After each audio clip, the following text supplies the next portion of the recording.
Are you listening? Damn.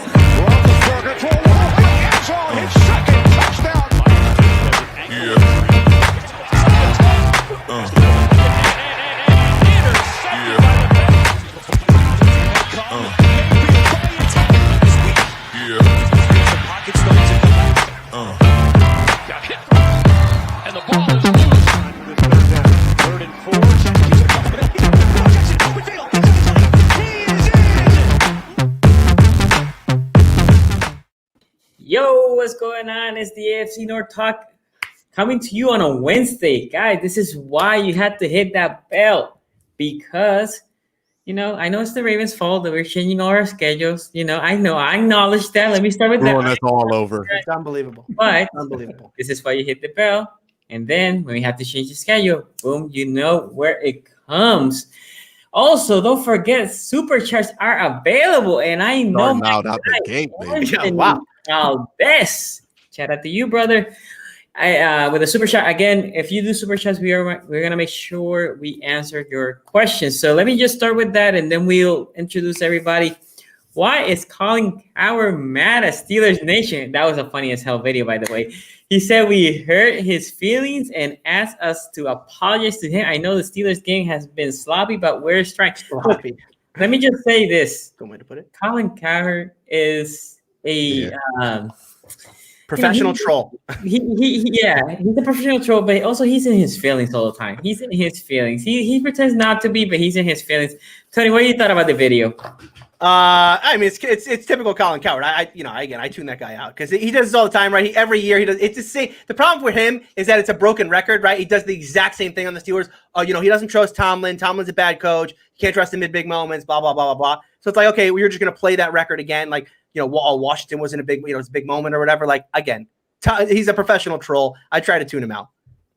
Yeah. Okay. What do you thought? Because I know, Q, I know you had some videos of Colin. So what do you thought about his video?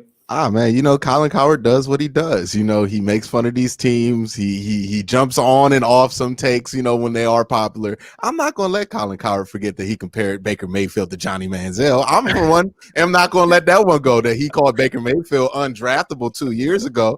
I'm for one, not going to let that one go. Colin has seemed to forgotten that he has had these egregious takes throughout the years on Baker Mayfield, talking about the Browns might be looking for a new quarterback at the end of the season.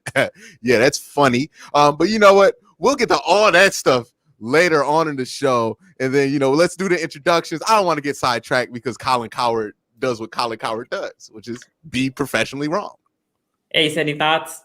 The funny thing was that his cigar was backwards when he was shooting that video. Someone was like, "So you like your cigars backwards?" Amazing. That was beautiful.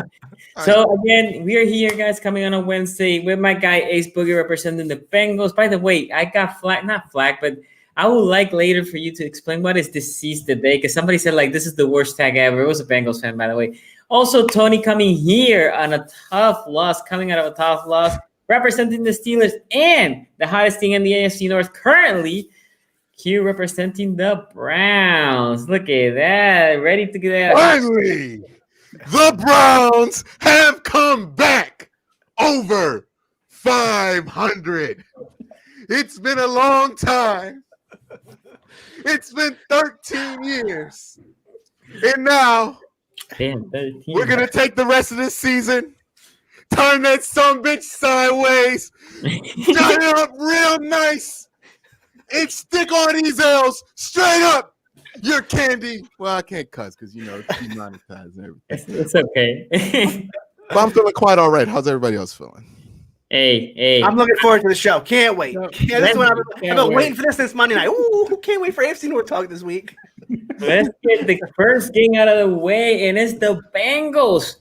The best thing in this Bengals game, by the way, I will be confessing that I didn't watch this game. I watched the rest of the AFC North games.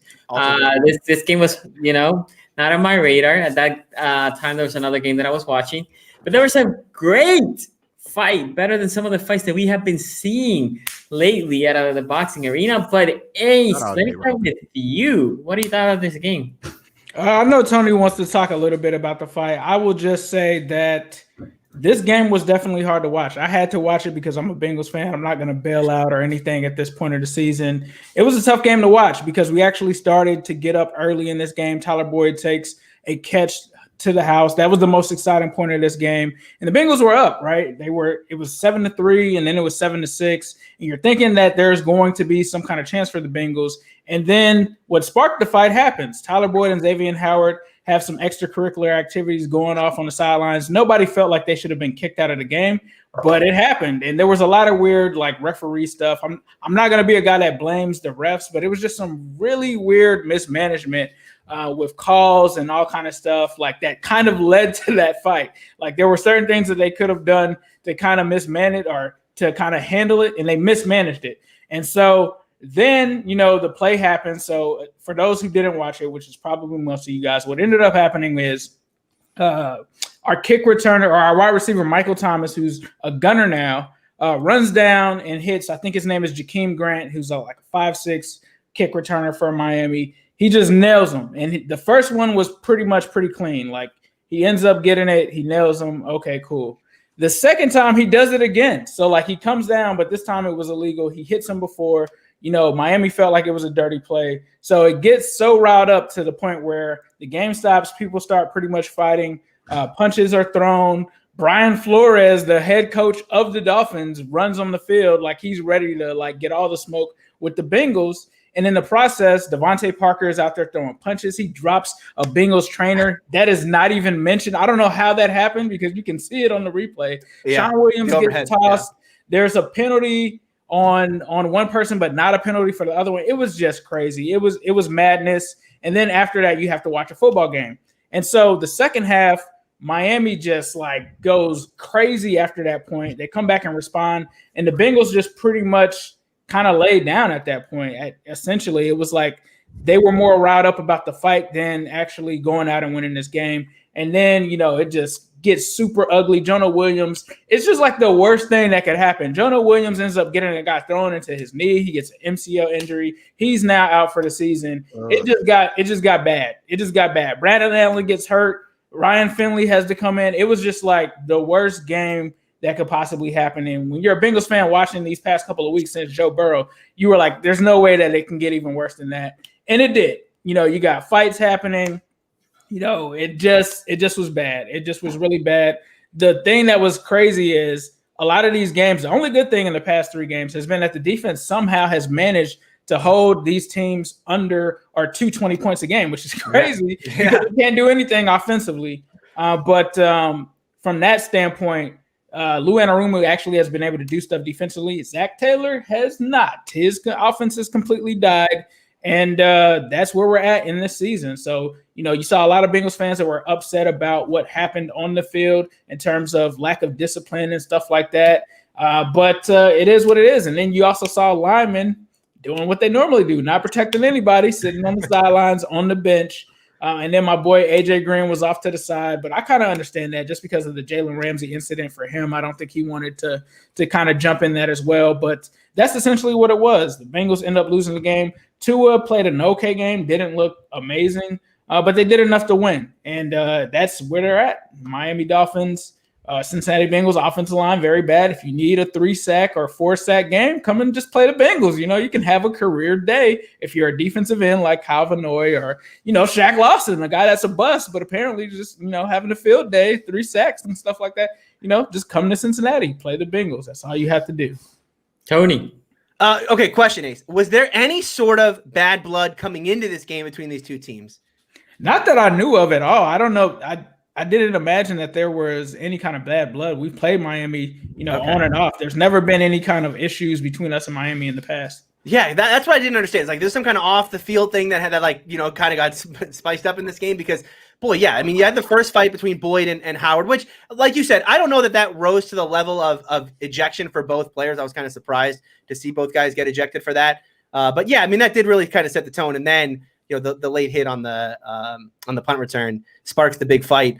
A crazy fight, by the way. And like you said, the one guy, I think he got knocked out. I mean, I think a guy literally got knocked cold on that play. And CBS just, or whoever was covering the game, CBS just didn't cover it. They didn't mention it all. They had the overhead cam. You see it happen. I believe the announcer just goes like, "Oh, it looks like a coach might have fallen down." Like, no, he didn't fall. No, he got punched. He fell. Yeah, I don't think that was a fall. I mean, I will say this about Miami, right? And this relates to the playoffs. Miami, I know the score of this game looks like, it was a close game, but Miami did kick 4 field goals. I mean, they were moving the football in this game. I watched the highlights of this game. I did not watch the game, so I don't have a bunch to say.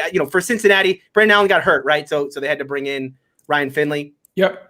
Yeah, tough because and not like Allen was going to lead them down to a victory in this game, but we know Ryan Finley is definitely not going to lead anybody down. Although he listen, the ball did hit the ground for him. He threw 7 completions. One of them just happened to be to Miami, but that's what Ryan Finley does. Okay, so before I go to Q, we had 264 people watching. Make sure you hit that like button, and don't forget, supercharts are available. If you want to get your answers for your questions, please use it. And thank you for supporting the channel. Q, any thoughts of this game? I already had nothing. Yeah, I really don't got that much except for these 2 things. One, if I'm ever in a situation where it looks like a fight is about to escalate and I see Brian Flores in my vicinity, I am going to chill. Like, I don't want that problem. Have you seen what Brian Flores looks like? He looks very angry, very mean, very scary at times. He also looks like he can handle his business. Now, if I see Brian Flores rise up from that bench onto the middle of the field to tell me to get back to the sideline, I am going to be, yes, sir. I'm going to go back to that sideline.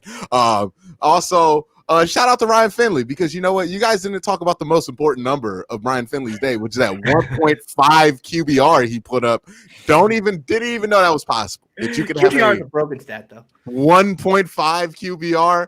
Boy, my faith in that stat has just died. If you get a 1.5. Tyler Boyd apparently had the highest QBR. Like, it was in the game. Yeah, he had a 25 on an incompletion. On an incomplete pass. The QBR stat is broken. Look, QBR, if you have over a 70 in QBR, that according to their documentation, over 70 is Pro Bowl / All Pro level. 16 quarterbacks this year have a 70 QBR. Okay, so QBR got broken this year. It usually holds up, but this year it's broken. It's broken. Josh Allen got like a 90, and Patrick Mahomes' MVP season was like 80. Like, this is ridiculous at this point. But yeah.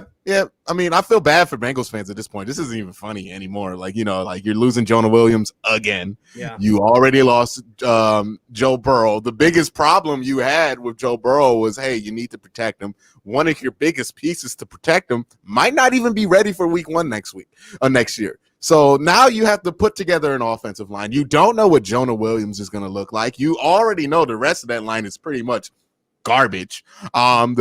You don't know what you're doing with your head coach. I don't know why he hasn't been fired yet. I don't see what's up, man. Chris B representing the bot squad. Browns winning the division. Watch out, Tony.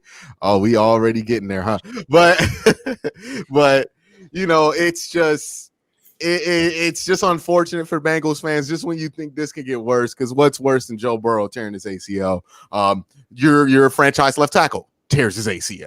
So MCL. Okay, so that's a little bit less severe, but it's still bad. Still a concern. You know what I mean?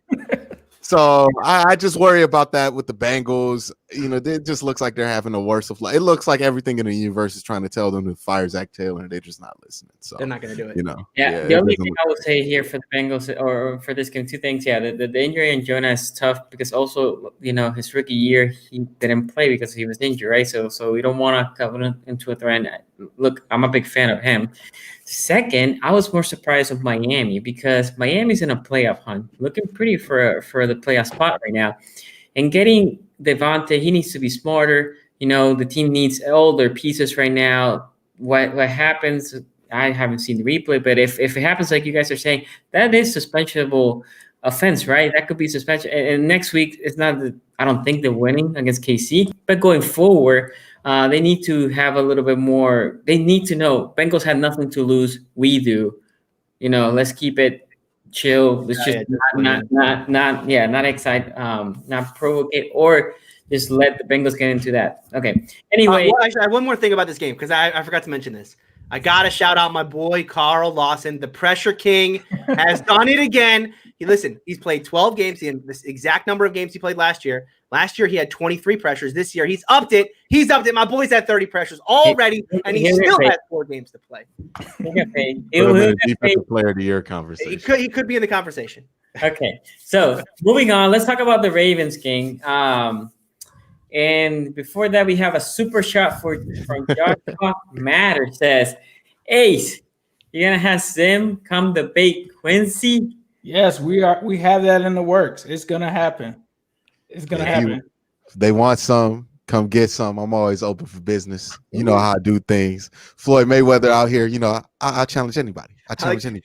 I like heel Quincy. The glasses come on and heel Quincy comes out. You know what I mean? Okay, so talking about the Ravens game here, was last night. Look, Ace told me like, "Oh, you want to moderate because you want to talk about this win." Look, the reality is the Ravens needed to win. We survived the NFC least upset week, is what I would say, right? Because the NFC least was dealing upsets this past red week. hot. Division's red hot. I've been telling you guys. I know, right? So the Ravens did what I thought they should have been doing. Lamar ran more. They look more like the offense of last year. Lamar passing, he was efficient-ish. The passes that he didn't complete it, they were really bad passes. Like the misses were bad misses.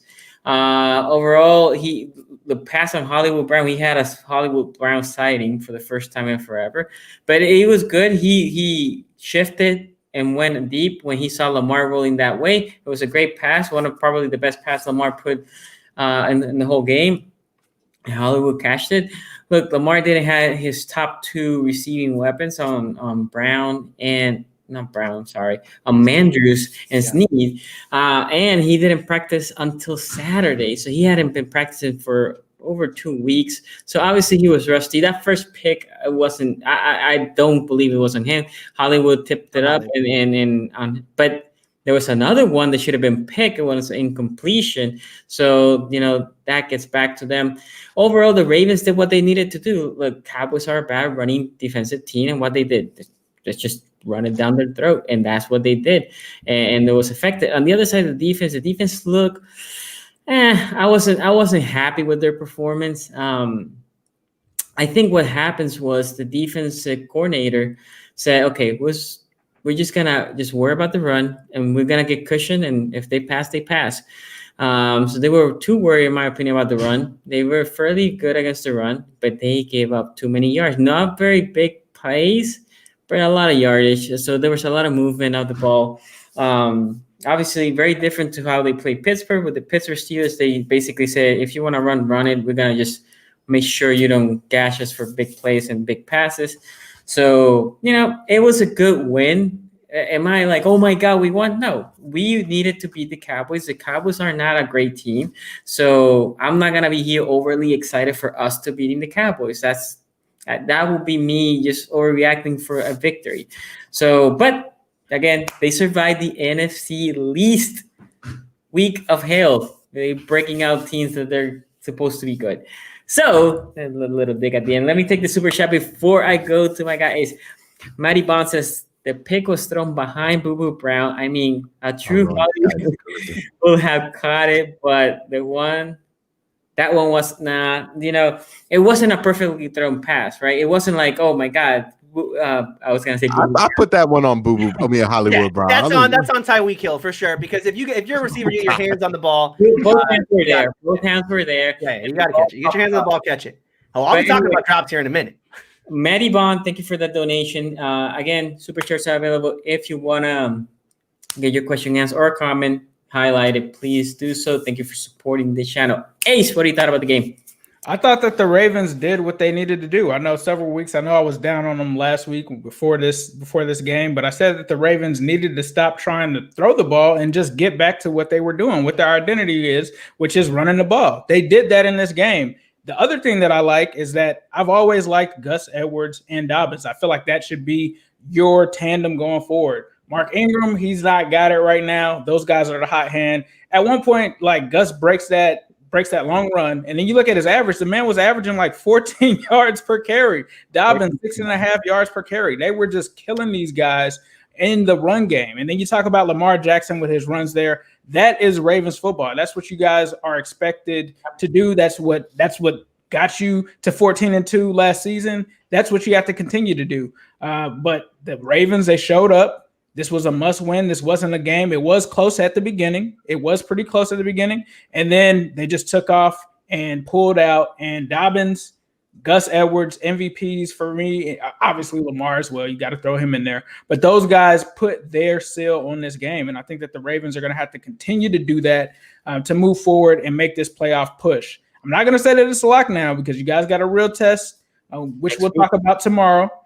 So we'll see. But they did go out against Andy Dalton, took care of business, made sure that they went away with the victory. So Ravens did a good job this week. So before I keep going, I will say, because people always ask me like, "Oh, Lamar, what is your grade on Lamar?" I thought Lamar was like a B- this game. That's my grade to him. I thought passing, he was, like I said, average-ish. And then he was great running the ball, right? He was great running the ball. Second, I can remember, but there are a couple of you guys that didn't pick the Ravens in the game. So the Ravens showing up. So who? These two guys. Okay. Anyway, Q, what do you thought about this game? Yeah, the Ravens took care of business. We could joke all we want about style points or was it pretty, was it ugly? At this point in the season, you just need wins, right? That's all that matters. You want to get to the super chat real quick before I get too deep into it? Yeah, go ahead. It's all good. All right, so it's a Courser Tees who says, as a Browns fan, I only watch the Steelers the Ravens a few times a year. Is Lamar usually this inconsistent as he was yesterday? He missed badly a few times and then dropped some dimes right after. Yeah, that's about the Lamar Jackson 2020 experience, at least. And look, the problems with the Ravens are still there that are bigger problems against better teams. But, luckily for them, they're playing the Dallas Cowboys. And the Dallas Cowboys might be one of the worst run defenses in, like, NFL history. And I don't say that to discredit what the Ravens did to them. They made the right decision, and it did seem like at the first quarter that they weren't going to make the right decision in how to attack this team. It seems like Greg Roman had to have his teeth pulled to run the ball more, but he finally did it. It worked beautifully. For the first time all year, they got those up the middle gashes, but it was against $50 super chat from John, who says, "Appreciate it, John. He's making us incredible, even as a depressed Bengals fan. Shout out to you, my man. Appreciate it, man. Appreciate it. 50 bomb for you, my man. But it's the one thing I worry, because this is a run defense in the Cowboys that did let like Dearness Johnson legitimately look like Alvin Kamara out there when the Browns played him. So, there's a level of temperedness that the Raven fans should have about the success they had on the ground. Yes, it's nice to see that. But is this going to be what it looks like against better teams, against a team like Cleveland that is good at defending outside runs? Is this what it's going to look like? We'll figure it out on Thursday. But as far as just getting the win, look, you needed to win. There's no style points for the Ravens anymore. You need the wins. You could not afford to go to 6-6. You needed to win. You got the win. So I can't fault the Ravens for winning the game they needed to win just because they didn't beat a team that people think is better, that they are better than, when, they have dropped some of those games recently in this season. So, for the Ravens, this is a good win. Hollywood Brown, I felt like this was a 50-50 game for him. He had the play where I think he caused the interception on Lamar. And then he had some plays where he was wide open on one play. Lamar just decided to tuck and run. I think there is some tape out there on Lamar that's a little bit concerning if you're a Ravens fan. The fact that you couldn't get more than like 150 yards passing against what is a historically awful Cowboys defense in the secondary should also be kind of concerning if you are a Ravens fan. I mean, they looked really one-dimensional, but again, the Steelers had looked one-dimensional for 11 straight games. They were able to win 11 straight. So you can't win by being one-dimensional. It's just, for the Ravens, I just see more teams ahead of them that they're going to have to play that are going to be able to take advantage of that. And if that run game up the middle isn't going to be there like it is against Dallas and some of the weaker run defenses in the NFL, then I would be really concerned about the Ravens' ability to move the ball. And also the defense for the Ravens just wasn't as good as I thought they were going to be this week. Now I understand they got good wide receivers, but they're going against primetime Andy Dalton. I thought they would put up a better showing in the secondary after they played so well against Pittsburgh, being shorthanded.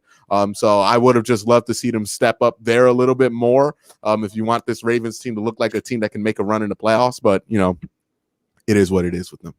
So before I go to Tony, we have 360 people watching. Please make sure you hit that like. That also helps the channel. So way for you to support the channel. Hit that like, share the content.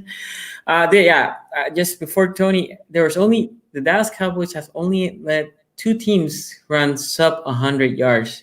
One was the Jets, and the other one's the Steelers. There's the only 2 teams that have rushed for less than 100 yards. Less than 100 yards. That's the only 2 teams that have rushed for less than 100 yards this year. Tony, what are you? What are you talking about the game? One thing I just want to say, I'm moderating chat right now. Hey, let's obviously we appreciate everyone in chat, but no spam. All right, let's keep the spam to a minimum. But otherwise, I appreciate everyone in chat. And I see all of your messages. I see everyone. They're ready for that. They're ready for us to talk Steelers. But let's talk Ravens for a second. Okay, he's gonna stall here. First of all, I'm gonna go on for like 30 minutes. Put a play cock on. Did Ravens? I don't know if you guys sent letters or whatnot, Sonny, but like you and Joe Nubo and Ingraven, I think you guys were calling the plays on Sunday because I'll tell you what, this was everything that you guys have been talking about for the last couple weeks, and it worked. I mean, like this was back to basics for Baltimore, and it looked good. 294 yards on the ground, all 4 rushers with over 4 yards to carry. In fact, only Ingram, who, as we've talked about, right, Ingram maybe needs to be getting less reps at this point when you look at how effective, especially J.K. Dobbins is right now. Only Ingram was under 5 yards per carry. This is the first time this Ravens team has scored 30 since week 6. Since week 6, the first time they scored 30. So against the team? That was against Philadelphia. Yeah. Yeah. And this was, look, and so this offense, look, I don't want to say it's all the way back on track because like we've talked about, Dallas's run defense leaves a lot to be desired. I did think Lamar, though, he was much better at running the football in this game. He looked like the Lamar Jackson of his MVP season, rushing the football and even throws. I mean, like the guy who wrote in with the super chat, he was throwing dimes out there at times. There were also, like you said, Sonny, some passes that boy he would want back. And that's the worry right now is you don't want Lamar Jackson to be a roller coaster right now because like Quincy said, this Ravens teams need to accumulate wins and quickly. This was a closer game than it looked. Dallas did a good job of moving the football. And I thought the Ravens defense surprisingly struggled with the Cowboys wide receivers in this game. It's strength versus strength in this one. And I was surprised that the Cowboys had so much success moving the football, especially in the passing game. The 3 missed field goals were big in this game. If they could have converted those, not just convert the field goals, but if they could have moved the ball down for a couple more touchdowns, this gets to be a little more interesting at the end. It was not because the Cowboys are the Cowboys and Andy Dalton is Andy Dalton in primetime. So this was a close game, but I don't know that this game was ever in doubt for me. I never really felt like the Cowboys had a legitimate chance because defensively they just weren't going to move the football. Offensively they weren't going to move the football. Yeah, I agree with you. Like I said, I will say this right now: the Ravens, they need to win all the games. And in my opinion, we have one big challenge. The rest should be winnable. Anyway, let's talk about that big challenge for next week for the Ravens. They win and spank the Titans. And if you didn't see this game, you're just watching the scoreboard and the stats. Yeah, the stats, the score really doesn't tell you how what's a big win was for the Browns.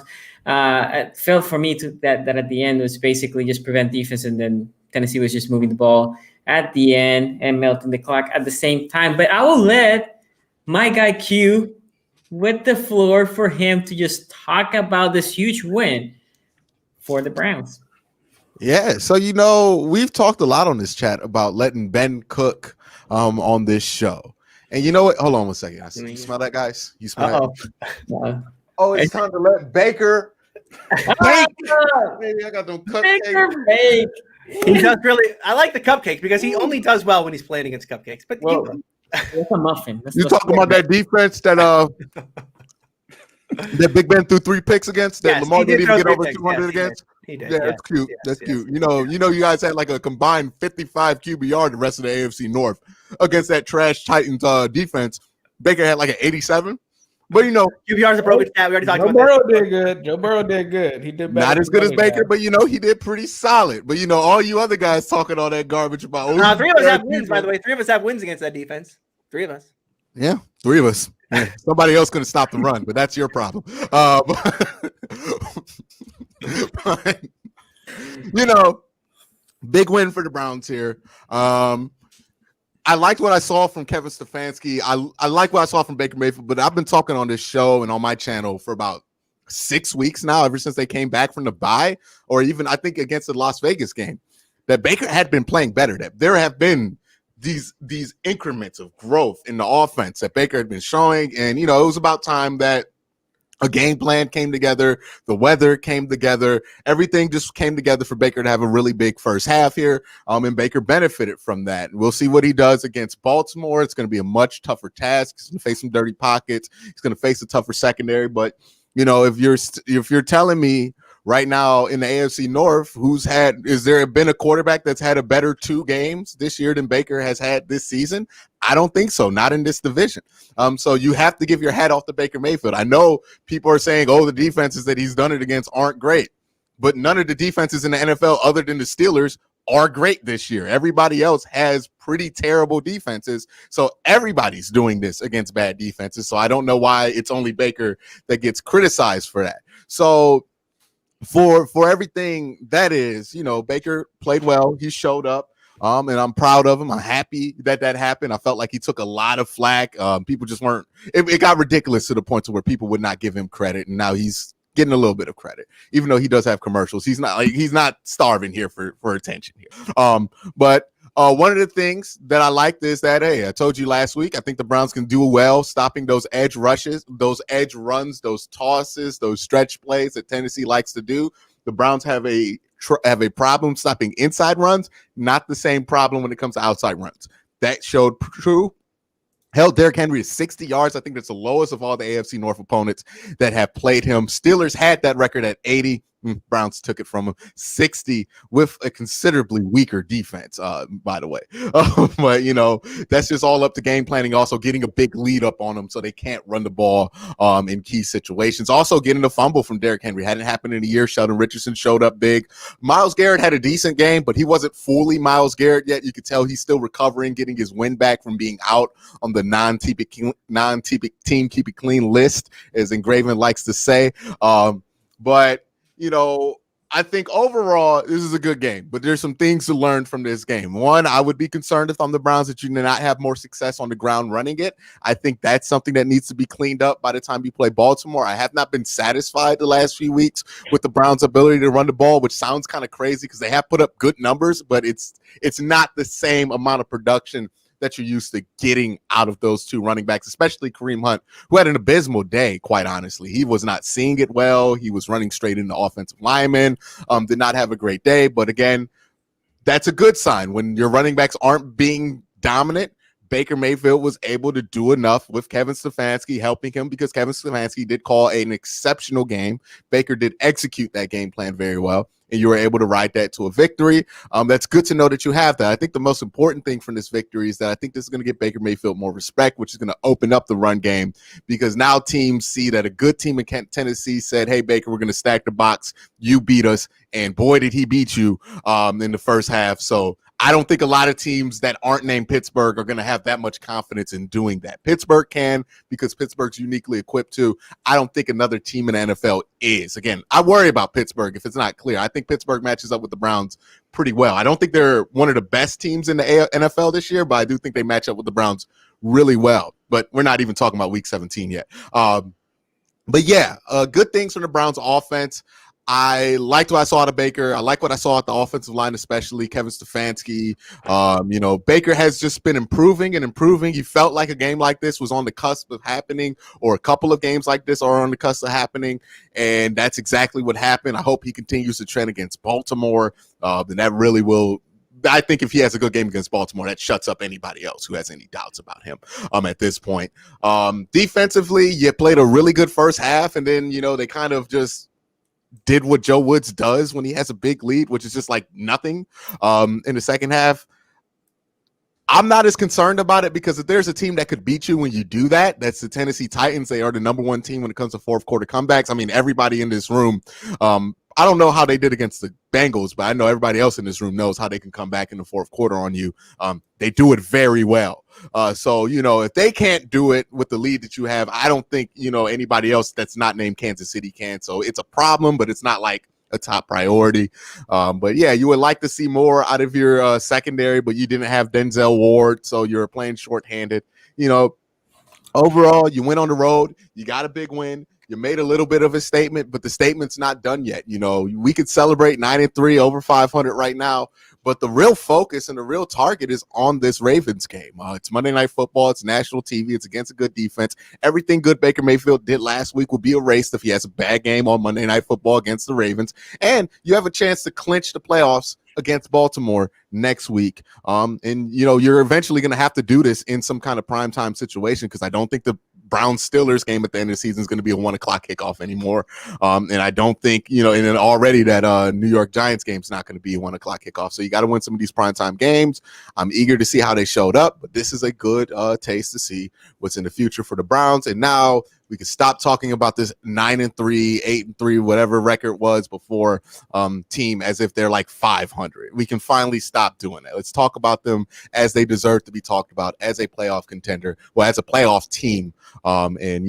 Now we can actually talk about some big boy football here in January. Yeah. Ace. Next question is whether or not they're a contender. Yeah, for me, I think we all kind of the past 2 years have wondered when the Browns were going to take that step, right? We thought it was last year. A lot of people were all on the Browns.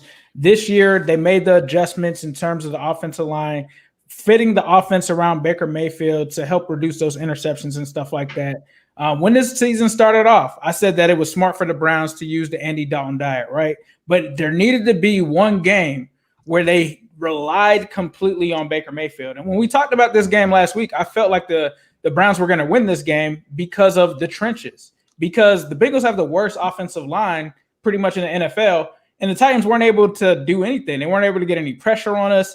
And the fact that we played against that Cleveland offensive line, we've talked about how nasty it is. It's the number one offensive line possibly in football. So I just thought right there, I'm like, this is going to be the game that Baker steps out and does this. And he just blew it out the water. We're talking about 4 touchdowns. He was on fire. This is what we needed to see. The most important thing is that they did this all without OBJ.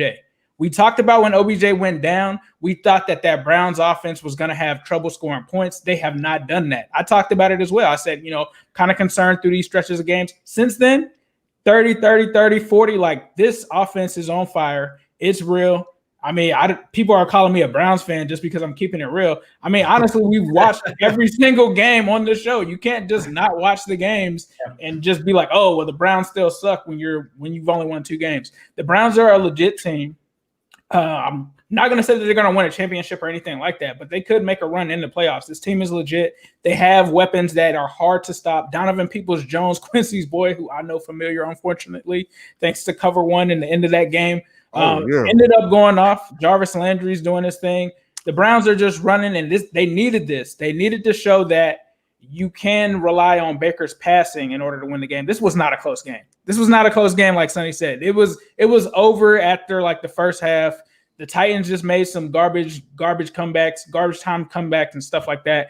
But they went out. They got another win against a quality team. This Browns team is for real. We'll see where they go moving forward. But I think a lot of us, even before the season, were still high on the Browns. I think we actually had them finishing second for the most part, majority-wise. So they're just living up to the expectations, and we'll see. Yeah, I know Tony did not, but I had them 9-7. I did have 9-7. But I mean, look, I had 6 and 10 still. But yeah, that's my take there. So before we go to Tony, there's a super chat in Ace. I think it goes to you. That question, I don't know if you see it. You can pull it. Oh yeah, I got you. From Joshua Matter says, do you guys think Burrow will come back worse than he was? Should we be worried that the Bengals ruin his career? Let me just say this. Obviously, I'm not a Bengals fan. I've been talking to Ace for 2 years. The Bengals, if Burrow is their guy, and look, he looked good to me, all you had to do is build a damn line. Forget about receivers, forget about running backs, forget about defense, pass rushers. Doesn't matter. If I was a Bengals fan, give me the worst defense, but protect my QB, and then we build from there. Unless you don't think he's that guy. If not, he will get a short career. And because let's be honest, the Bengals are not ready to compete in the next year for Super Bowl or anything. You need to protect your guy and build from that. Anyway, Ace, what do you think? Yeah, I think will he come back worse than he was? If this wasn't Joe Burrow, if he didn't have the resolve and the personality that he has, I would say, yeah, there's probably a chance that he could come back looking over his shoulder or anything like that. But the type of player and person that this guy is, I think that this is going to be something that's going to fuel him. So in what ways could he come back worse? The only way I think that could be a possibility is him looking over his shoulder or being worried about ghosts or something like that. And that's why you have to get him an offensive line. But I think that he will come back better just because it's Joe Burrow. Go ahead, Quincy. I got a question. I truly don't know the answer. I'm not being facetious here. Mm-hmm. But is there a history or anybody know if, tearing both the ACL and the MCL like he did, does that affect arm strength? Because Joe Burrow was already kind of borderline when it came to arm strength and ball velocity. Right. And, he was pretty fine there. But I do worry that, some of the times, like what Tiger Woods lost his swing because he got a hip injury. Mm-hmm. Losing function of your lower extremities can greatly affect how well you can throw a football. Right. And I do worry that if he comes back, will that arm strength be at the level, because he kind of is on that fine line of being able to fit it in here or there and not being able to. And I just worry about that being what affects the rest of his career if he doesn't look like that arm strength ever comes back. Brady got that, right? Brady had it, yeah. And remember, Teddy Bridgewater had the most, one of the most catastrophic knee injuries that you could have. Alex Smith, same thing, right? Yeah, modern medicine is an amazing thing. Right? I mean, we're watching Ben Roethlisberger at 38 coming off of elbow surgery where he tore every tendon in his elbow, and he's thrown 100 passes in the last 2 weeks. So I do think we should expect that Joe Burrow will come back and be a similar player. Right now, to what Ace talked about as far as did the hit affect him in any way? As far as is he looking over his shoulder? Is the fact that he's taken so many hits this early in his career going to affect him in that way and wants to get rid of the ball too quickly? That I think is a concern. And I just can't know. I mean, you talked about Ace, the resolve that he has. I mean, the guy is a true winner. He has the right attitude, and the players believe in him in that locker room. So I think Bengals fans should still believe in him and his comeback. Yeah, I don't think we've ruined his career yet. Hopefully, I think not yet. I think he'll be back. With Teddy took a couple of years before he became what he is. Right. After that year, they were saying that he wasn't right. So we'll see. I mean, I would love for Burrow to come back strong. Okay, we have a couple super chats. I know, Tony, you're in the sidelines to get here. Good. It's all good.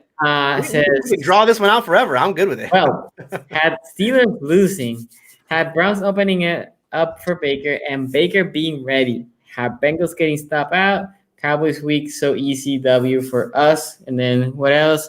Ravens versus Brown this Monday night. Can we say that if the Ravens lose, the playoffs are no longer in reach? If the Ravens lose, for them to make the playoffs, basically half of the league has to lose for them to make the playoffs. And then we have another super chat that we jumped over. It was a Browns question. Oh man, yeah, here it is. It's Jedrick Wills and Harold Landry right here. All right, go ahead, Q. Yeah, Jedrick Wills is a pretty good pick there. Jedrick Wills, pretty good pick bad. There. Was that need or was that BPA? Was that need or was that BPA? Both. By the way, I don't even know what's going on right now. No, Quincy doesn't get. We had me and my guy Zim had a debate over why the Bengals should or should not draft offensive linemen. I said that they should take however many linemen they can. He said if the best player available in the second round after we take Panay and take somebody in free agency, it's just we should consider wide receiver. Yeah, that was a need pick that we did there. I mean, we could have did something stupid like everybody else wants to do, like draft Isaiah Simmons. I remember that push from Browns fans. Draft Isaiah Simmons. How's that working out for the Cardinals? I told him, by the way, this mini rant here. Isaiah Simmons, drafting him to the Cardinals was like putting heated seats in a Pinto. What does it look like? Heated seats in a Pinto. Pretty freaking useless. Isaiah Simmons is on that. Could you imagine Isaiah Simmons on the Browns defense just running around not being able to do nothing? Because why do we have Isaiah Simmons on here? Well, we're letting Baker Mayfield get creamed Thank goodness we did need, because you know what? The best player available. I understand Bill Belichick is big on best player available, and Ozzie Newsome is sometimes big on best player available. But one, that's a different strategy when you're picking in the 20s and 30s instead of the top 5. And two, Bill Belichick sucks at drafting. So He does. don't listen to him. And Ozzie Newsome He doesn't draft is that just player. magical. You can't redo anything Ozzie Newsome. He drafted Jonathan Ogden and freaking what Ray Lewis in the same draft. Wait, you're not doing anything that he did. You know, he drafted Ed Reed like a year later. It's just you're not replicating any of that. But anyways, yeah, just take the lead. If you need an offensive lineman, take the. If you take anybody else but an offensive lineman, I will protest the bill. I will protest the Bengals for you, Ace, because it's egregious. This is stupid. Y'all draft a wide receiver. I would quit for you, man. Like, that's awful. Before we go to the super chat, I'll let Tony talk about the Browns game, and then we can discuss the super chat. Well, let's get the super chat out of the way. He says, "Oh, and one more thing: how do you lose to the Washington football team named TBDs?" And we'll get to that in a second. I have a lot to say. Let me. That's right. They're red hot right now. Let's talk. That's 5 wins, I believe. 5 wins now. All right.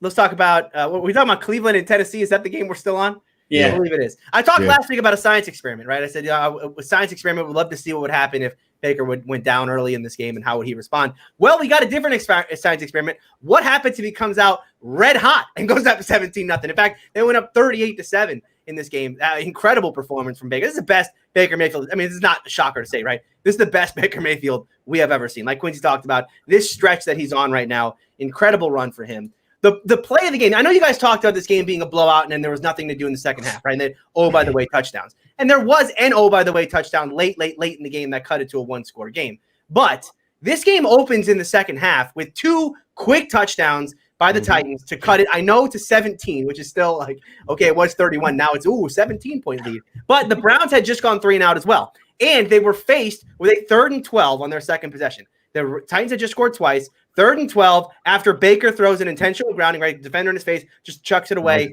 Screen past Chubb right there, right? Now, this is the one that he threw to Hooper. This is a 3rd and 12 play. And yeah, the Titans, it's a great read from him. The Titans are in a drop cover too. He's got Hooper in an easy curl. It's an easy pitch and catch. But man, Baker in these moments, right? We've seen Baker kind of get that, the shaky look at big time. Just go back last week when he didn't throw the ball for whatever reason on the slant on the goal line. They ended up kicking a field goal in that situation.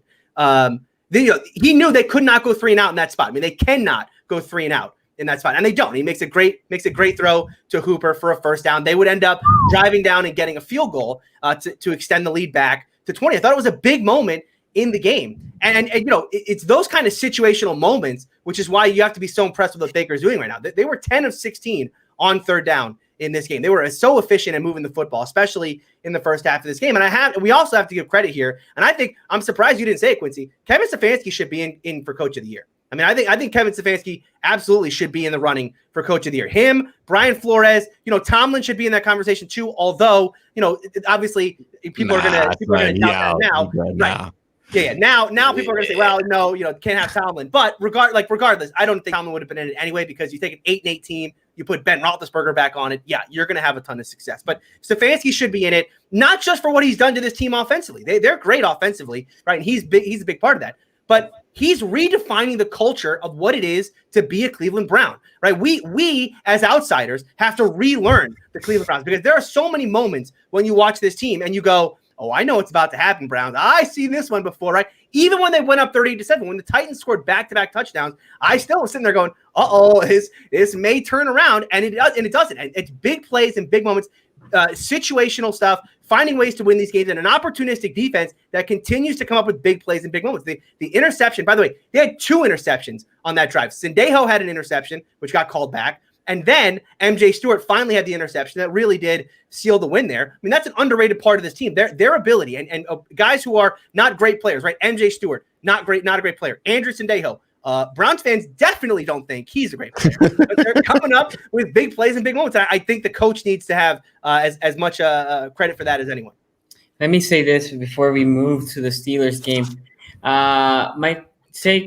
This game was never in doubt for me after how that game started. Baker was dealing dimes. That offense was clicking, and the defense that usually is, the one that we picked on, they were not letting Henry, put his thing. So I thought the game was basically done by the first half, like most people. I watched it, but this Cleveland team came out with a statement win.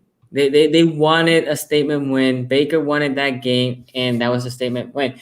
Shout out to that super chat from the trip says, I got Bills for Coach of the year. Coach of the Year. Thank Bill you. Belichick. One thing I want to say, you guys talked about Colin Cowherd earlier. Said that the Patriots were going to win 5 games earlier. He said take the under. He was completely wrong about that. He said the Ravens were going to go 16-0. He said the Steelers were going to go 7-9. I mean, the guy is just wrong. And then the one time he gets something kind of right, he does the cigar video. Oh, look how right. Like, this guy is it's more wrong than anyone in sports media. But anytime he gets something even remotely right, he has to do the video.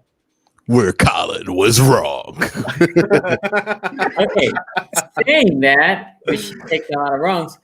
Let's talk about this team, the team, right? Getting a big win to the Giants just came up for a big win from Seattle, right? They take the lead in that division. I thought, man, the Giants are for real. They're winning this division now because the team ain't the way the team is gonna beat the Steelers. Well, I'm gonna let my guy 22 the end just so he can savor this a little bit. I have to go last? Boom. I'm gonna go with Ace. What do you think? Okay, all right. So even though I slightly picked Pittsburgh in this, right? I was the only one here last week that gave the Washington football team a chance. I told them early on, I said Alex Smith is I mean, yes, he's Alex Smith, but he's playing pretty good right now. He's on an upward trajectory. I can't believe I forgot Logan Thomas last week. I forgot to mention him. He definitely has been on the rise for the Washington football team lately, especially being that former quarterback. He's made a great transition to tight end. If you have him in fantasy, you need to pick him up if you don't have him. But this is a creative offense. We saw it there. They always start slow. They literally always start slow. The only reason I know this is because I interviewed Louis T before the Bengals matchup. They always start slow and they keep it close. And we've seen from the Pittsburgh side, this was always a team that let teams stay in the game. And so it was kind of a perfect storm here in terms of those regards. But I'm not going to lie. I thought at the end of the game, I'm like, all right, we've seen this before. As a Bengals fan, you guys know we've seen this before. All right, Big Ben, are we going to – I'm checking Twitter because I'm like, are we going to get some kind of injury report from Big Ben with 2 minutes to go? Ben has messed up his elbow or something like that. I'm waiting for it. And then we see Ben come out and throw an interception. And I honestly could not believe it. I could not believe it. But what Tony was saying is that this was eventually going to happen.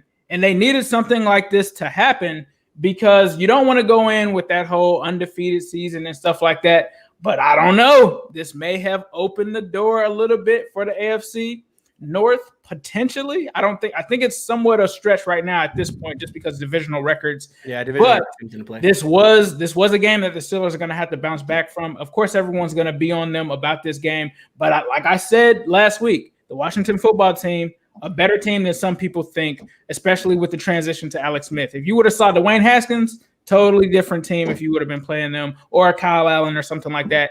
Chase Young, he's going to be in your face all of the time. He can do things like that to change the outcome of a game. But it really was about Alex Smith. I think Alex Smith definitely has to be in consideration for comeback player of the year, especially almost losing a leg or something like that. So I do have to give a shout out to Alex Smith. Not too much love for the Washington football team because you guys did, with Michael Jordan, take out Joseph Burrow. But honestly, I wasn't too surprised with this upset. Okay, cute. Yeah.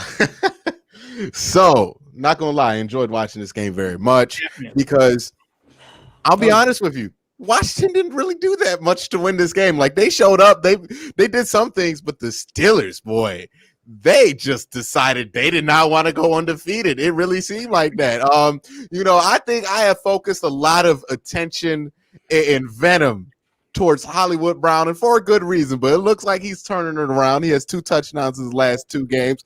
I think I ought to turn my attention to Eric Ebron because this guy is horrible. I know he at times he can look like 2018 Eric Ebron or whatever it is you would wish him to look like, but this ain't 20. Like, I don't know what this Eric Ebron is, but he's alert. It's like Ben's throwing footballs full of coronavirus out there, and he desperately just doesn't want to get it. Like, that's what it looks like out there. Like, the drops are inexplicable. And I watched David Njoku for 3 years, who's like a drop master.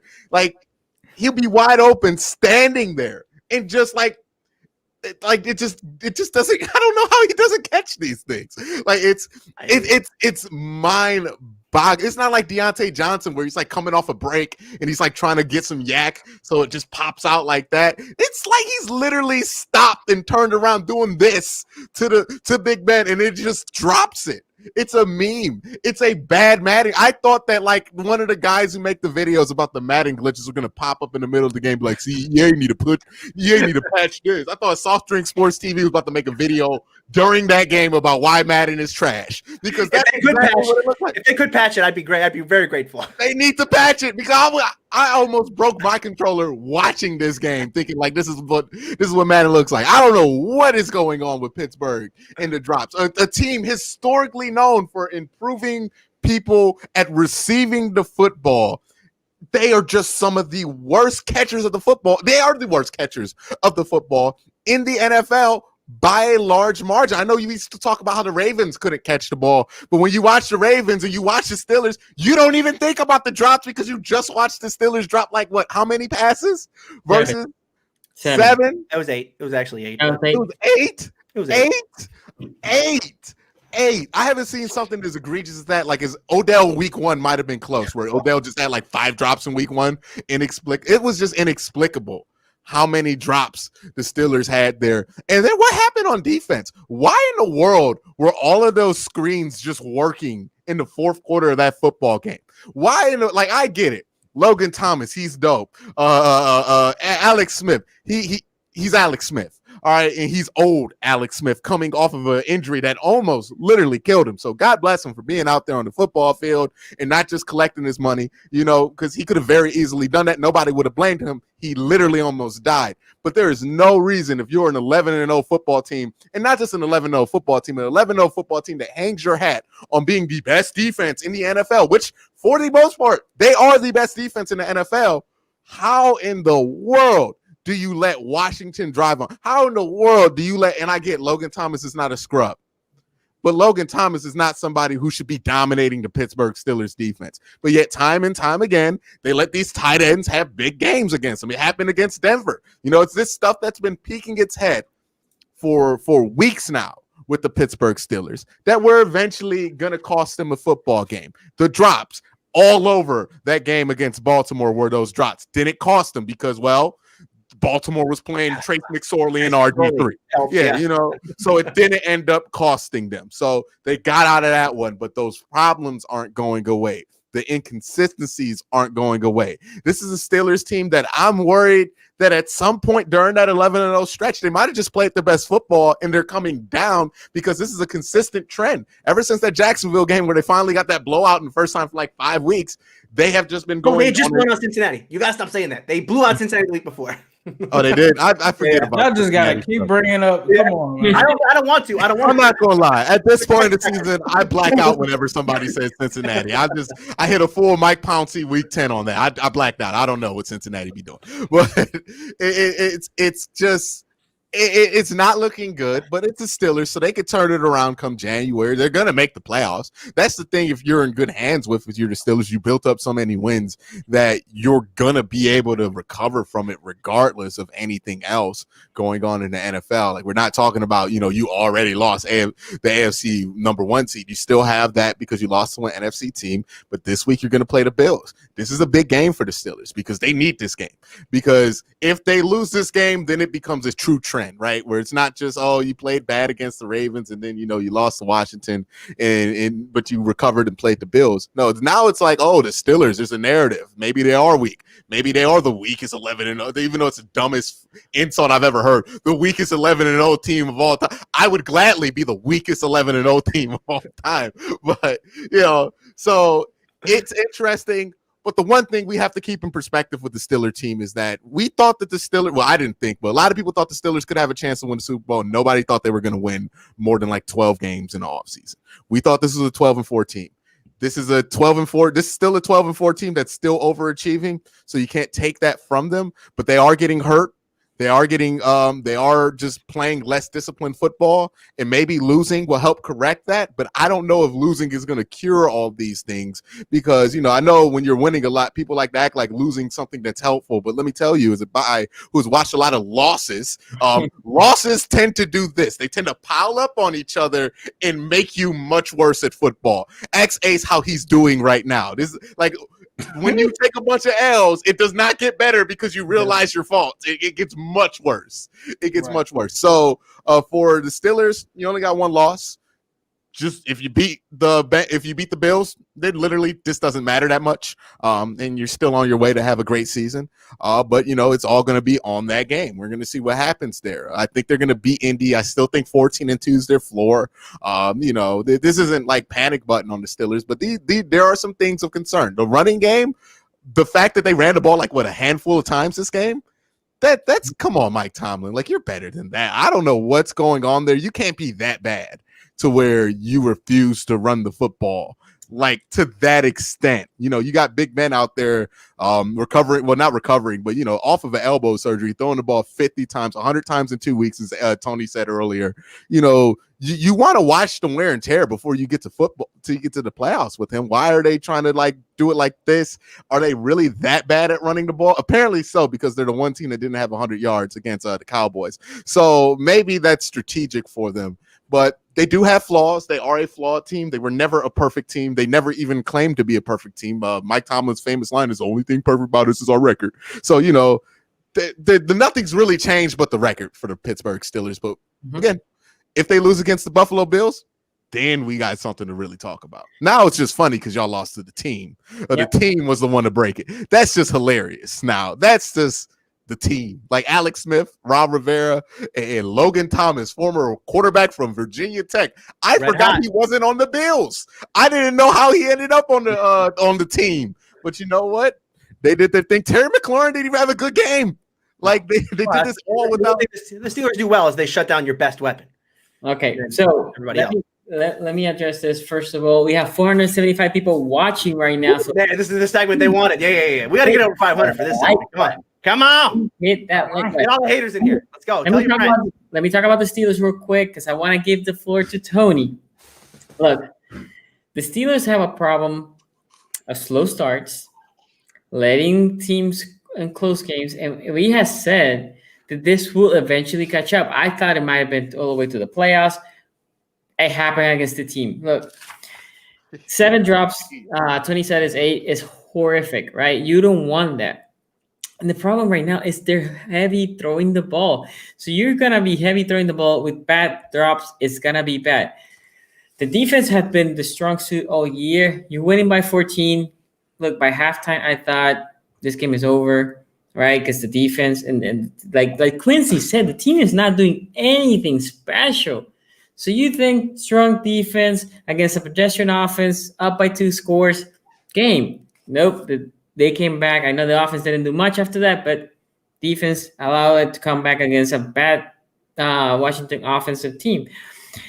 Look, you cannot. So I'm reading some things that I wrote down. Can't depend on Big Ben dropping 50 times. So Big Ben is 100 and something years old. That arm will get tired. I know we talk about Big Ben being durable, but as you go through the season, that arm will get tired. I think they need to be more balanced. They need to figure out how to run the ball. Look at the stats. McFarland, 4 carries, 15 yards. Benny Snell, 8 carries, 5 yards. Samuels, 1 carry. Big Ben, I guess he just fell down or something. He had a carry for 0 yards. You were 4th in inches with a quarterback that is 6'8". You're going to go for it. At least QE sneak, right? It's something. I was surprised about that. Let me see what else. The team has entered the chat. We got a fan from the I saw earlier. We got listen. It's we're shout out. Look, Alex ban him actually ban the Washington guy. Look, the Steelers have a problem with tight ends and running backs. I think it could be because of middle linebacker, play. That is an issue going forward. It's a problem, right? And now also getting Dupree hurt. That's gonna that's gonna be problematic because the big thing that the Steelers present, their challenge is they have a front five, right? They rush five, a front five of really good defensive linemen and pass rushers, so they can actually pass rush you, but only 5 guys, and that allows the secondary to play more freely, to be there, right? Well, with Dupree being out, that's a big hole because Dupree had the past 2 years have been playing excellent. Look, the Steelers team, like Tony, the one big thing is of all losses, you take a loss against the NFC because the NFC is the loss that will count the less. If you finish one loss and Kansas City finish one loss, you take the division or the first overall place because it was against an NFC team. But other than that, if you're a Steelers fan, you're like, Washington or Buffalo presents a lot of challenge to us, and even moving forward, if Super Bowl aspirations, Kansas City with the tight ends, with the running game, how can this Steelers team be effective against them, right? And also the slow starts has to be concerning, and the running attack. I cannot remember a Steelers team that is so bad just rushing. And this is why I actually brought the stat against Dallas, because Dallas, yes, the Ravens ran all over them. They should have, but the Steelers only putting 67 yards in that game against Dallas. It's pretty bad. It's just the Steelers, they need to figure out how to be more balanced because that will open. And second, we talk about and I praise the receivers for the Steelers, right? They have the weapons, can be dropping. Johnson is a roller coaster machine. They will make great catches him, then he will drop very easy ones. So he's not super dependable. Ebron, Quincy talked extensively about Ebron, so we don't have to talk about him again.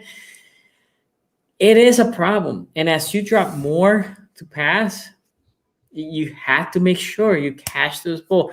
Let me go here for the super chat for MXFT Culture TV. Says, Quincy and Tony, let's say that Pittsburgh drops 2 out of the next 3, week 17, both teams 12-3.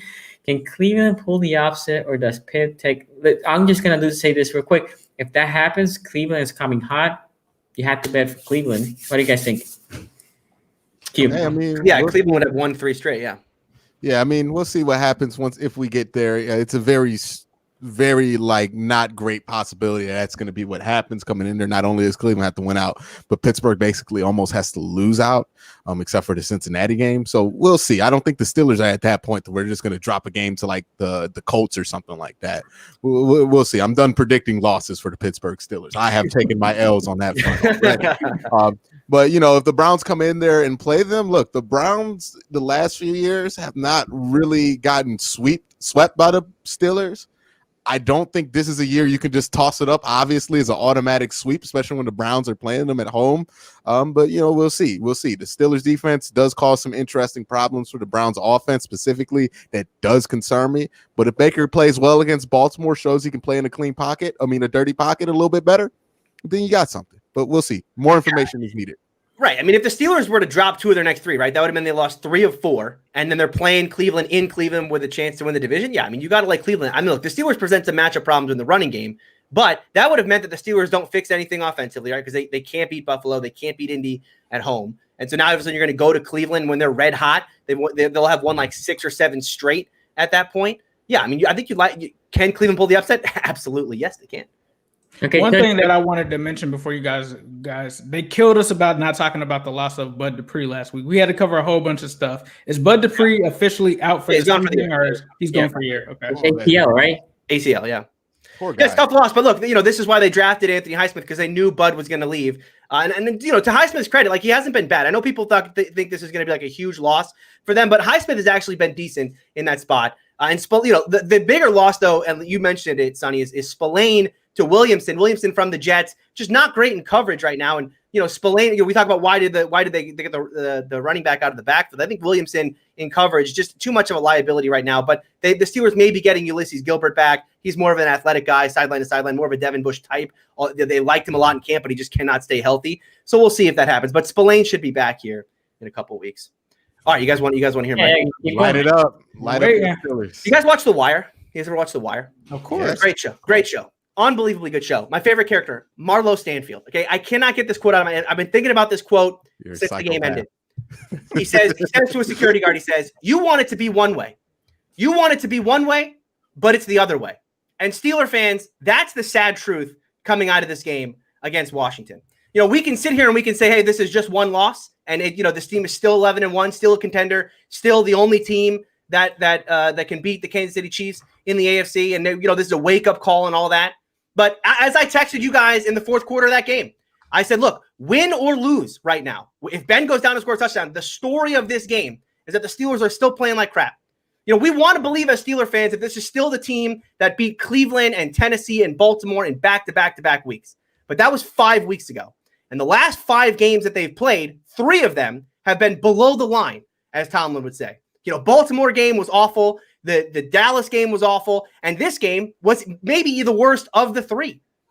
We can, and the 2 good games they played, by the way, were Jacksonville and Cincinnati. So Steeler fans, if we want to live in a world where, this team is still playing well because they beat up on Jacksonville and Cincinnati, again, I think we're living in a fantasy world. This isn't a phase that the Steelers are in. This is who they are right now. And the most disappointing part of that is that we talk about wake-up calls. Oh, they needed this because it's a wake-up call. Well, listen to what Mike Tomlin had to say after the loss to Baltimore. When he was as angry as I've ever seen him in a press conference. He was calling out this team and saying they cannot play like this. That was a win. He was saying that after a win. They cannot play like this. No more a win is a win crap, right? I said this last week. The win is a win stuff was for September and October. And it's for teams like Baltimore that are trying to fight in. If this team wants to be a contender, no longer is a win. Well, you got to start playing your best football. Now is the time to play your best football of the season. And can we say that about the Steelers right now? No, they're playing their worst football right now. This is the worst the Steelers have played. This 5-game stretch, the worst football the Steelers have played. And the idea that this team is going to continue playing this way and they're going to like Mr. Magoo their way to a Lombardi trophy, again, it's a dream, right? They're not just going to, we just happen to have more points. Well, there you go. I mean, that's not going to happen. That this team is on a collision course with an early exit from the playoffs if they keep playing like this. I mean, they have to turn things around, but this is who they are. And the reason this is who they are is that the offense is broken. I mean, and I don't even know that the offense is fixable at this point. Like you guys talked about, they can't run the ball. I know you guys criticize them for the play calling. I have no problem with the play calling. Throw 50 times because that's the only way that this team can move the football. They cannot run. They can't. And it's never been more evident than 1st and goal at the 1-yard line, 5 tries, and you can't get a single yard. Cannot manufacture 1 yard. Now, I know Connor's out, and I know Pouncey's out. And when those guys get back, it will get marginally better. But let's remember, Pouncey and Connor were healthy when they played Dallas. Okay, and they got like Sonny said, they got 60 yards in that game, and they had 3rd and 4th and 1 3 times in that game, and they got exactly 0 yards rushing the football. So they can't run, which means they have to throw. And this is a catch and run offense. That's what they want to be. Well, it's a big problem to be a catch and run offense when you can't catch the football. Okay, 14 drop passes in 2 games. 14 drop passes in 2 games. 34 on the season now. Both of those are by far the most in the National Football League. And I know, look, we can kill Ebron and we can make jokes about Ebron, and he certainly deserves it. And we can rag on Deontay Johnson and the Deontay Johnson roller coaster experience. And those 2 guys deserve it. But they're the main culprits, but they're not the only culprits in this. Tomlin says, hey, if these guys don't start catching the ball, I'm going to replace them with guys who can. Well, hey, Tomlin, who is that? Because all 5 of the Steelers' leading receivers have dropped a pass in the last 2 weeks. Ebron, Deontay, Juju, Claypool, and Washington all have big drops in these 2 games. And when you want to be a catch and run offense and you aren't catching the football, well, you end up with the inefficiency that we watch week in and week out for the past 5 weeks on offense. Again, they were very good against Jacksonville and Cincinnati. Here's the problem. You're not playing Jacksonville and Cincinnati in a couple weeks. Okay, you're playing Baltimore, or you're playing Buffalo, Indy, and Cleveland. And those are the teams you're going to be playing in January.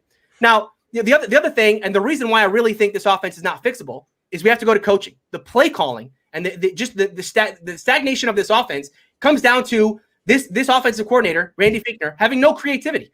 How has this offense evolved over the year? It has not. It has devolved, right? We used to see the jet sweeps and whatnot, the jet motion and all that. That's all gone. This jet motion is still there, but there's no threat that a jet sweep is coming. And the situational play calling is at an all-time low. I mean, he reminds me of Todd Haley. Todd Haley got fired for situational play calls as bad as this. I was there against Jacksonville in Heinz Field, the last game Todd Haley ever called. When on a 4th and 1, he called a pitch to Le'Veon Bell. The entire stadium booed as loud as I've ever heard Heinz Field boo. Okay, and that was the last time Todd Haley would call a football game for the Steelers. Well, let's talk about Randy Fichtner's play calling, situational play calling in this game. Early in the fourth quarter, Steelers up by 7. It's 3rd and 10 at the Steelers 10-yard line. And what is the play call in that moment? It's a draw play to Benny Snell. A draw to Benny Snell is your 3rd and 10 play call, Randy Fichtner. You have a better chance of getting a first down if you kneel it. Okay, if they knelt the ball, they have a better chance of getting a first down than draw play to Benny Snell on 3rd and 10. Give me a break. But the worst one, the one everyone calls out, is 4th and 1, jumbo set, tackle eligible. Let's spread them out and throw a 9 route to Anthony McFarland. The creativity, right? The evolution of this offense is let's take our best playmakers off the field. We'll put Anthony McFarland, our 3rd string running back, out wide and throw him a back shoulder throw. A guy whose one question coming out of college was, can he catch the football? He had 24 catches in his entire college career. And that's our guy on 4th and 1, game on the line. That's where we're going. It was a bad throw, right? It was a bad throw. Well, it was a bad throw. It was a throw to Anthony McFarland. Yeah, why is that ball going? Yeah, that was That wasn't great. Look, but here's the thing. Deontay might come back to that ball. Claypool might come back to that ball. McFarland is not coming back to that football. And that's the problem, right? That's the problem. And I don't know that I trust that this team is going to turn it around now, right? But look, the Steelers had 6 drops against Baltimore. And Tomlin called out. He said, we sucked. We sucked. Those are the words he used in his press conference when he talked about the catching in that game. They made it a point of emphasis in practice. Fichtner, Ike Hilliard, and Mike Tomlin all made it a point of emphasis in practice. We got to catch the football better. They went from 6 drops against Baltimore to 8 against Washington. This team is regressing at that point. So, well, no, it's not all bad. Steeler fans, I will agree with you on that. But, the sky isn't falling, but it's not a clear skies. I mean, the forecast calls for rain right now. This is a team that has to get right and get right quickly. Now, like you guys talked about, this team, they don't have the pressure of going 16-0 anymore. That's not going to happen, thank goodness. And they did. If they lost to an NFC team, which is a good thing. But yeah, I am upset. Yes, welcome to you. Finally get to meet Tony the Hater. Here he is. This is the one that Steeler fans don't like, is when I speak the truth about how this team has not been playing well for so many weeks, and finally it's cost them with an L. But by the way, here's the question, right? I mean, this is still a good football team in Pittsburgh, but we're grading them on a curve, right? Again, are Steeler fans going to be happy that this team made the playoffs this year and they get bounced in the first or second round? Is that what we want, Steeler fans? No, of course not. This team was 11-0, and we all thought that this team could beat Kansas City and that they could, with this defense, go on to win a Lombardi. But that's no longer the case. They cannot play like this and compete with Kansas City. They will get run off the field against Kansas City. In fact, they'll probably get run off the field by a team like Buffalo or Indianapolis or Tennessee in the first round of the playoffs if they keep playing like this. Yes, wow. Absolutely. Tennessee. Absolutely. Look. We beat Tennessee. Come on now. The Steeler fans want to believe that they are still a contender and that this is just one loss. Still a contender, that this team can turn around. I trust Tomlin. I trust Ben.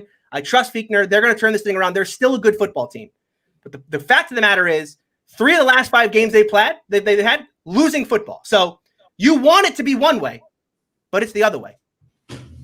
Okay. Well, guys, thank you for watching. And that note, hold on, wait. Tony just murdered the entire Steelers franchise like Marlo murdered half of Baltimore. I'm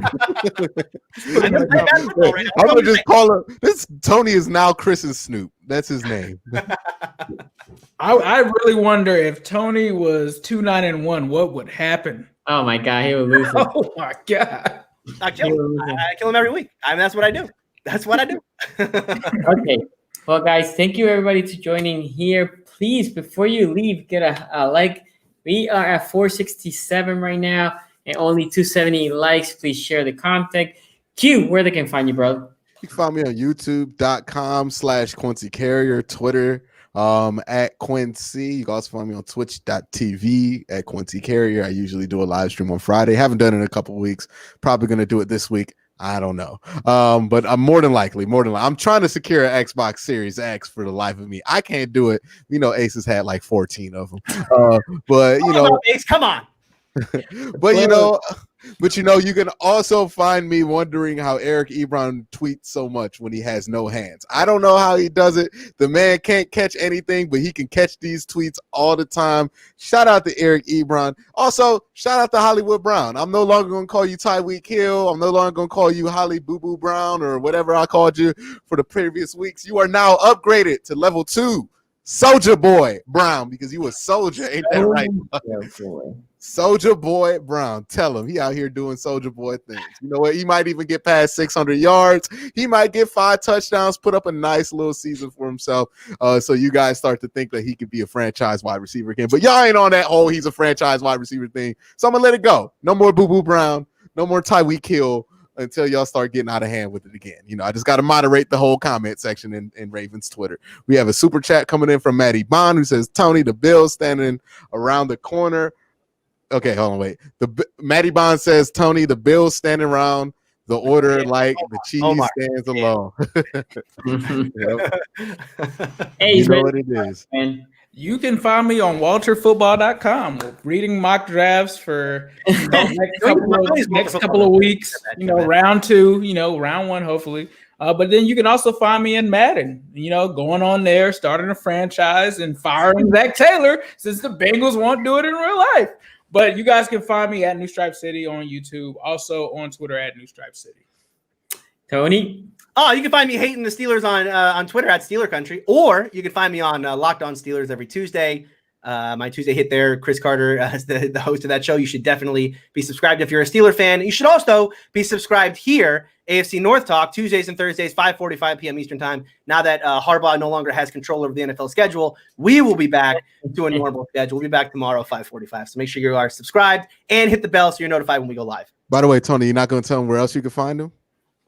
You can find Tony losing to the Washington football team. Shout out to Ace and Tony, only 2 people who have witnessed and understand what it's like to lose to a team with no name. I don't know what it feels like. Do you know how it feels like to lose to a team with no name? No, I couldn't do it. Lose your undefeated season. Have Alex Smith walk in there, take comeback player of the year from Big Ben at your home stadium, and they got no logo. That's the sad part. They got no logo, no mascot, no team name. They got nothing, and they took it from you. I can't understand that feeling. And you know what? I probably won't anytime soon because it's not like the team's going to make the Super Bowl because that's the only way we're going to play them within the next 8 or 4 years, however long it takes to play them. And by then, they'll have a name. So shout out to the Bengals. Shout out to the Steelers. Only 2 people in the AFC North that knows how it feels like to lose to a team without a name. It's season 0-16 now. Hey guys, hey baby, that 0-16 season fixed the whole franchise. So you know what? Did you guys see what Tomlin said to Chase Young before the game when they were talking? Tomlin said, I don't ever want to get a guy like you because you have to lose like 14, 15 games to get a guy like you. He said this to Chase Young. Like, what is Chase Young supposed to say back to that? Yeah, you're right, man. We suck. We're a terrible team. Yeah, like, hey, got you Myles Garrett and Baker Mayfield. So hey, and Denzel Ward and Nick. Ward. Hey, that's right. The whole damn team. Trust the process. Hey guys, thank you for watching. You can find me at SCG Sport everywhere, any platform. Also, I do live IG during the game. So against the Browns, I will be doing that live IG report. And go follow me because I'm going to do some videos about this game. Thank you for watching, everybody. And then we will see you next time. Peace out. Peace. Have you ever Are you listening? Damn.